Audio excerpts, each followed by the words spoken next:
Hello and welcome to you all, my dear friends. Today we are going to learn about unit number 10 ecology, chapter number 14, 12th NCERT biology का ये topic है ecosystem, part 7 के बारे में। दोस्तों, आपने 4 functional aspects के बारे में पढ़ा है। 4 फंक्शनल एस्पेक्ट्स ये इकोसिस्टम के कौन से होते हैं। पहला एस्पेक्ट होता है कि फंक्शनल एस्पेक्ट की बात कर रहे हैं इकोसिस्टम की, तो पहला फंक्शनल एस्पेक्ट है प्रोडक्टिविटी। इसका ही वीडियो आपने एक स्पेशल देखा है, डिकम्पोजिशन का भी देखा है और ये एनर्जी फ्लो का भी देखा है। इस वीडियो में आप पढ़ेंगे कि स्पेशल ये 4th और लास्ट एस्पेक्ट से न्यूट्रिएंट साइकिल के बारे में। इस वीडियो में न्यूट्रिएंट साइक्लिंग की definition, types of nutrient cycling ये पढ़ेंगे। साथियों, आपने पहले पढ़ा है कि इसके पहले 3rd फंक्शनल एस्पेक्ट होता है एनर्जी फ्लो।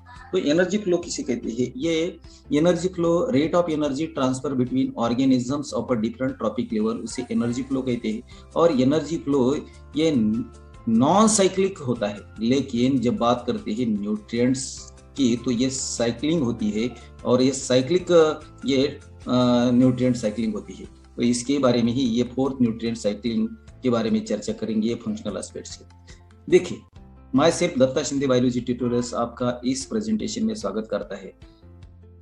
दोस्तों, न्यूट्रिएंट्स किसे कहते हैं? ये 4th फंक्शनल एस्पेक्ट से इकोसिस्टम का तो बात करते हैं न्यूट्रिएंट साइक्लिंग की।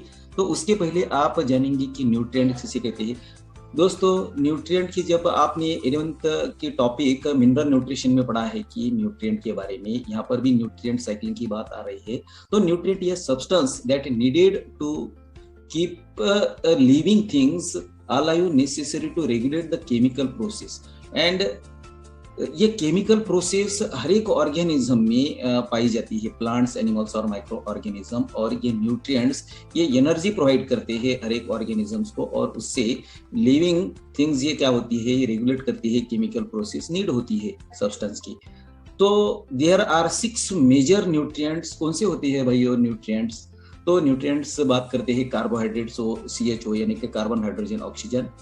लिपिड्स भी न्यूट्रिएंट्स है, फैट्स कहे उसे, प्रोटीन्स, विटामिन्स और मिनरल एंड वाटर, ये न्यूट्रिएंट्स होते हैं। न्यूट्रिएंट्स या सब्सटेंस होते हैं, उनकी जरूरत होती है किसी भी ऑर्गेनिज्म को जीवित रखने के लिए, रेगुलेट द केमिकल प्रोसेस। यहाँ पर बात करेंगे कि दोस्तों कि आपने स्टडीड इन क्लास 11 क्या स्टडी किया है कि that all organisms, plants, animal और माइक्रो ऑर्गेनिजम्स की बात चल रही है यहाँ पर। इन्हें नीड होती है कांस्टेंट सप्लाई ऑफ न्यूट्रिएंट्स। आपने इसके पहले एनर्जी फ्लो के बारे में पढ़ा है कि हर एक ऑर्गेनिज्म को जीवित रहने के लिए कांस्टेंट सप्लाई ऑफ एनर्जी की होती है। और उसी तरह इस कोई भी ऑर्गेनिज्म को, ऑल ऑर्गेनिज्म को कांस्टेंट सप्लाई ऑफ न्यूट्रिएंट्स की जरूरत होती है। किस लिए? ग्रो यानी कि ग्रोथ होने के लिए, रिप्रोड्यूस यानी कि रिप्रोडक्शन के लिए, and the regulate various body function. जो भी हर एक ऑर्गेनिज्म के बॉडी फंक्शंस होते हैं, चाहे प्लांट्स, एनिमल्स और माइक्रो ऑर्गेनिज्म, उनके क्या बॉडी फंक्शंस होते हैं आप जानते हैं इससे अच्छी तरह से। तो ये हर एक बॉडी फंक्शन का रेगुलेशन करने के लिए न्यूट्रिएंट्स की जरूरत होती है और उनका कांस्टेंट सप्लाई होना जरूरी होता है, याद रखना। भाइयों और बहनों, कि न्यूट्रिएंट साइक्लिंग की यहाँ पर बात करते हैं डेफिनेशन की। तो न्यूट्रिएंट साइक्लिंग की डेफिनेशन क्या है? याद रखना कि मूवमेंट ऑफ न्यूट्रिएंट्स, तो कार्बोहाइड्रेट्स का, lipids, protein, vitamins, minerals and water, इनकी मूवमेंट, या कहे या movement of nutrient elements through the various components of ecosystem. साथियों, इकोसिस्टम के कंपोनेंट्स कौन से होते हैं? प्रोड्यूसर, कंज्यूमर और ये सॉइल की बात चल रही है यहाँ पर। उनमें जो भी न्यूट्रिएंट एलिमेंट्स का मूवमेंट होगा उसे न्यूट्रिएंट साइक्लिंग कहेंगे। नेक्स्ट बात करते हैं दोस्तों कि हर एक ट्रॉपिक लेवल इकोसिस्टम में, आप जानते हैं कि ये ecosystem near about 4 trophic level पाए जाते हैं। तो each trophic levels has a certain mass of living material होता है। इस डायग्राम में देखिए कि इकोसिस्टम की यहाँ पर ट्रॉपिक लेवल दी है। फर्स्ट ट्रॉपिक लेवल होती है प्रोड्यूसर्स की, यह सभी ग्रीन प्लांट्स होते हैं। सेकंड ट्रॉपिक लेवल होती है ग्रीन प्रोड्यूसर को खाने वाले, उसे प्राइमरी कंज्यूमर्स कहते हैं, और ये हर्बीवोरस होते हैं। या और हर्बीवोरस को खाने वाले जो भी ऑर्गेनिज्म होते हैं ये सेकेंडरी कंज्यूमर होते हैं, ये आते हैं 3rd ट्रॉपिक लेवल पर, उन्हें कार्निवोरस कहते हैं भाइयों। और 4th ट्रॉपिक लेवल पर ये टर्शियरी कंज्यूमर होते हैं, जो 3rd ट्रॉपिक लेवल के ऑर्गेनिज्म को खाना बनाते हैं, उसे सेकेंडरी कार्निवोरस कहते हैं। और कई अपेक्स प्रेडिटर्स भी होते हैं। पर लेकिन एक याद रखिए भाइयों, हर एक ट्रॉपिक लेवल में क्या होता है, प्रोड्यूसर हो या कंज्यूमर हो या प्राइमरी कंज्यूमर हो या सेकेंडरी कंज्यूमर हो या टर्शियरी कंज्यूमर हो, हर एक ट्रॉपिक लेवल में क्या होता है, लाइफ स्पैन होता है किसी भी ऑर्गेनिजम्स का। और सभी ऑर्गेनिज्म क्या क्या होते हैं कि सभी ट्रॉपिक लेवल पर डिकम्पोजर्स मौजूद होते हैं। लाइफ स्पैन जब भी एनिमल्स या प्लांट्स हो उनका लाइफ स्पैन खत्म होता है तो वहां से उन्हें डिकम्पोजर डिकम्पोज करते हैं, बैक्टीरिया और फंगी जैसे। तो यहाँ पर क्या लिखा है, trophic level has certain mass of living material at a particular time, उसे स्टैंडिंग क्रॉप कहते हैं। 2011 में नीट में आपको क्वेश्चन पूछा है कि ट्रॉपिक लेवल में क्या होता है कि मास ऑफ लिविंग मटेरियल होता है कहाँ पर, ए पर्टिकुलर टाइम में उसे स्टैंडिंग क्रॉप कहते हैं। ये आपको पूछ लिया 2011 की नीट में। आगे बात करते हैं कि स्टैंडिंग क्रॉप की मेजरमेंट कैसे करते हैं, कि स्टैंडिंग क्रॉप ये मेजर्ड किया जाता है कैसे, mass of living organism. Mass of living organisms को याद रखिए कि दूसरे अल्टरनेटिव वर्ड्स है भाइयों। मास ऑफ लिविंग ऑर्गेनिजम्स को बायोमास भी कहते हैं, बायोटिक कंपोनेंट भी कहते हैं। और स्टैंडिंग क्रॉप कैसे मेजर किया जाता है, मास ऑफ लिविंग ऑर्गेनिजम्स और द नंबर, याद रखिए बायोमास तो है भाई, मास ऑफ लिविंग ऑर्गेनिज्म है, नंबर कैसे, इन यूनिट ईयर की बात कर रहे हैं उसे, या इसे मेजर किया जाता है, स्टैंडिंग क्रॉप की मेजरमेंट हो। नेक्स्ट बात करते हैं प्यारे दोस्तों की आगे, ये इंपॉर्टेंट लाइन है, इसके पहले वीडियो में स्टैंडिंग क्रॉप की बात की है, लेकिन इस वीडियो में इंपॉर्टेंट कैसे लाइन है ये, द अमाउंट ऑफ न्यूट्रिएंट्स। कौन से न्यूट्रिएंट्स होते हैं ऑर्गेनिजम्स के अंदर, ये कार्बन होता है, नाइट्रोजन होता है, फास्फोरस, कैल्शियम एटसेट्रा होते हैं, प्रेजेंट इन अ सॉइल में पाए जाते हैं। यदि ये सॉइल में पाए जाते हैं तो कैसे, एट एनी टाइम, यानी कि यहाँ पर न्यूट्रिएंट्स कहे, nutrients carbon, nitrogen, phosphorus, calcium की बात चल रही है, सॉइल में पाए जाते हैं कैसे, एट एनी गिवन टाइम, और उसे that is refer to as the standing state कहेंगे। ये इंपॉर्टेंट लाइन है भाइयों, ये स्टैंडिंग स्टेट यानी कि जो भी अमाउंट ऑफ न्यूट्रिएंट जो भी होते हैं सॉइल के अंदर ये गिवन टाइम में उसे स्टैंडिंग स्टेट कहते हैं, याद रखिए भाइयों। आगे बात करते हैं साथियों की ये न्यूट्रिएंट्स, इट वेरीज यानी कि न्यूट्रिएंट वेरीज होते हैं, वेरीज का मतलब होता है चेंज, न्यूट्रिएंट चेंज होते हैं। कैसे चेंज होता है न्यूट्रिएंट्स में, in different kinds of ecosystems.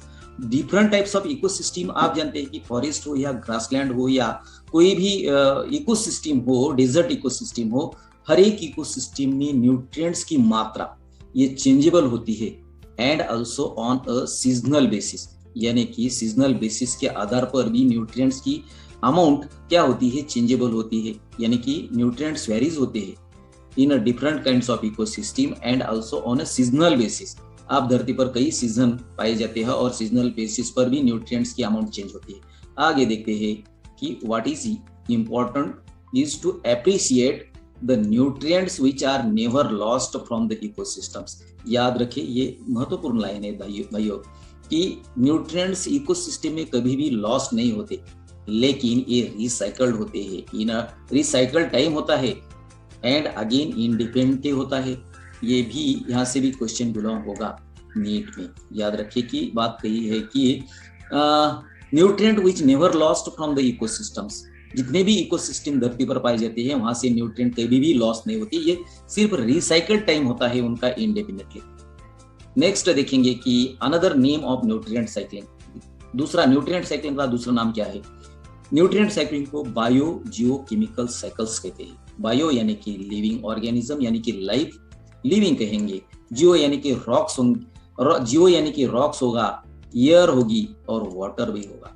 ये वाटर या फ्रेश वाटर होगा या मराइन वाटर होगा।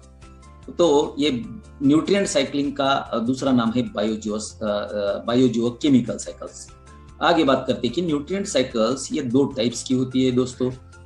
इस पिक्चर में देखिए कि आपको यहाँ पर दिखाई दे रहा है कि सनलाइट एनर्जी और ये प्रोड्यूसर्स को कंज्यूमर्स का देते हैं, और इस दौरान कई अमाउंट ऑफ एनर्जी, इसके पहले वीडियो में आपने देखा है कि हीट का लॉस होता है और कई 10% एनर्जी यूटिलाइज होती है कहाँ पर, कंज्यूमर्स में। और ये जब प्रोड्यूसर और कंज्यूमर्स डेड होते हैं उनका डिकम्पोजिशन शुरू होता है। जब डिकम्पोजिशन शुरू होता है तो वहां से भी हीट का लॉस होगा, और डिकम्पोजर्स जो भी होते हैं तो ये ऑर्गेनिक मटेरियल का इनऑर्गेनिक न्यूट्रिएंट का पूल बनाते हैं और यही प्रोड्यूसर्स ये एब्जॉर्ब करते हैं। तो देखिए न्यूट्रिएंट साइकिल्स दो टाइप्स की होती है। कौन सी?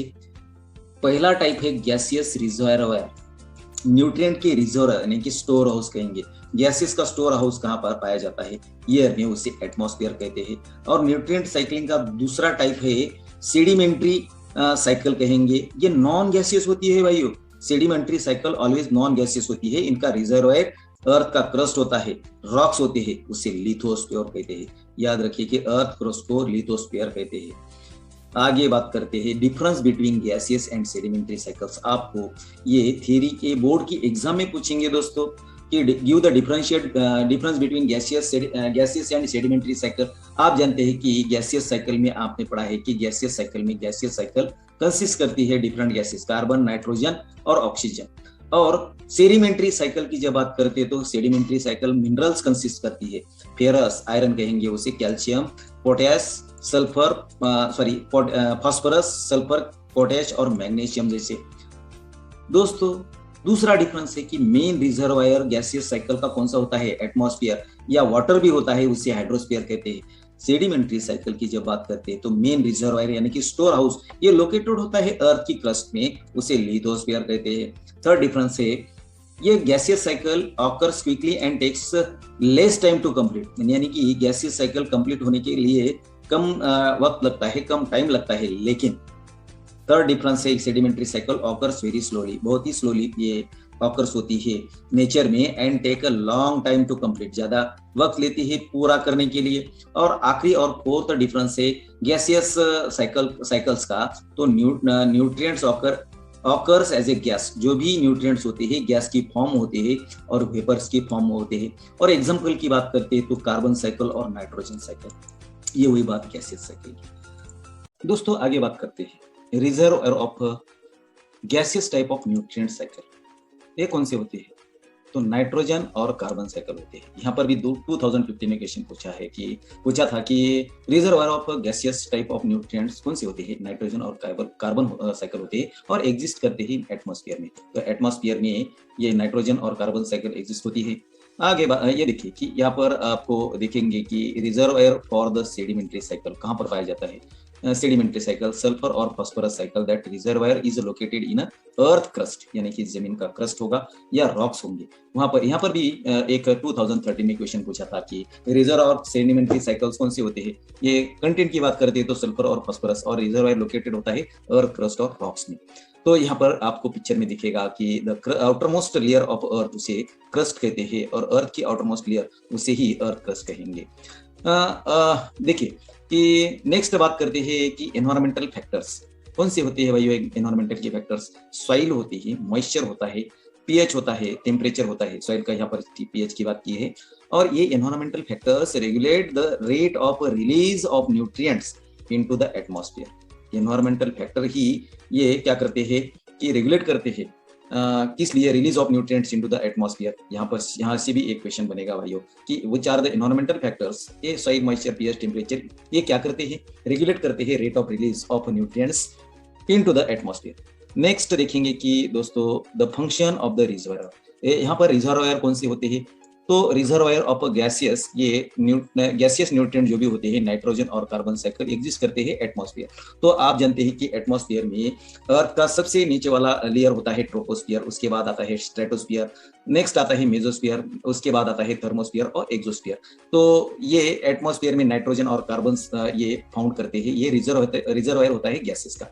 लेकिन रिजर्वायर ऑफ सेडिमेंट्री साइकिल के कौन से होते हैं? अर्थ का क्रस्ट या रॉक्स होते हैं। और ये रिजर्वायर यहाँ पर लिखा है कि the function of the reservoir, यानी कि गैसियस का हो या सेडिमेंट्री साइकिल का रिजर्वायर हो, is to meet with the deficit which occurs due to imbalance. ये रिजर्वायर में यदि इम्बैलेंस ऑकर्स होता है तो ये कैसे? In the rate of influx और इफ्लक्स। इनफ्लक्स यानी कि इनफ्लक्स यानी कि इन और इफ्लक्स यानी कि आउट। इसमें यदि ये क्या होता है? डिफिसिट आता है या कमतरता आती है। डिफिसिट यानी कि लूजनिंग आती है, कमतरता आती है, तो ये रिजर्वायर मीट करता है डिफिसिट। जो भी इम्बैलेंस होगा इसमें रेट ऑफ इनफ्लक्स और इफ्लक्स, जो भी रिजर्वायर का इनफ्लक्स होगा उसका रेट, ये यदि इम्बैलेंस होता है तो ये फंक्शन रिजर्वायर का क्या होता है? डिफिसिट को, इम्बैलेंस को दुरुस्त करना, उसके रेट्स को। यही बात यहाँ पर गई। आगे बात करते हैं दोस्तों कि आपने you have made a detailed study of nitrogen cycle in class 11। ये मंजूर है आपको कि आपने नाइट्रोजन साइकिल के बारे में मिनरल न्यूट्रिशन टोल टॉपिक है 11th एनसीईआरटी का, तो वहां पर पढ़ा है। और आगे भी आप इसके बाद नेक्स्ट वीडियो आपको आपका बनेगा, ईयर वी डिस्कस करेंगे कार्बन एंड फास्फोरस साइकिल्स के बारे में। कार्बन और फास्फोरस साइकिल्स का ये दोनों का एक साथ स्पेशल वीडियो बनेगा। माय डियर फ्रेंड्स, यहाँ पर स्टॉप करते हैं। इस वीडियो को आप अंत तक देखिए, लाइक्स करें, सब्सक्राइब करें। Thank you for watching this video.